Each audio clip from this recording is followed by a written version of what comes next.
સુરનગરના SOG પોલીસે શહેરમાં ગોગા સિગારેટના ગેરકાયદેસર વેચાણ મામલે કડક કાર્યવાહી. સુરનગરમાં એસઓજી દ્વારા ગેરકાયદેસર ગોગા સિગારેટના વેચાણ સામે કડક કાર્યવાહી કરવામાં આવી રહી છે.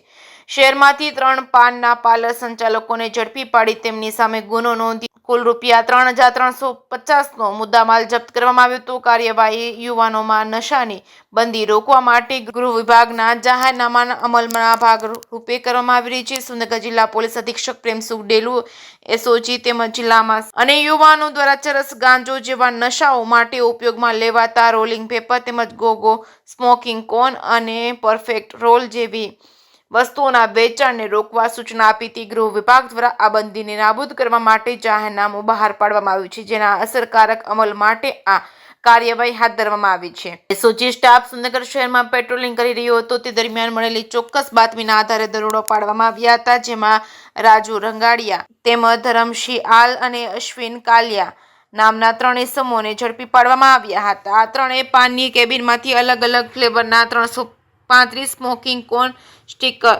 જપ્ત કરવામાં આવી હતી, જેની કુલ કિંમત ₹3,350 થાય છે. આ મામલે સુરનગર સિટી એ ડિવિઝન પોલીસ સ્ટેશન અને જોરાવર નગર પોલીસ સ્ટેશન ખાતે 3 કેસ દાખલ કરવામાં આવ્યા છે. વધુ કાર્યવાહી માટે આરોપીને અને મુદ્દામાલ સંબંધિત પોલીસ સ્ટેશનને સોંપવામાં આવ્યા હતા. જે કે સિંઘુ સાથે મહેશ ઉતરિયા, સુરેન્દ્રનગર.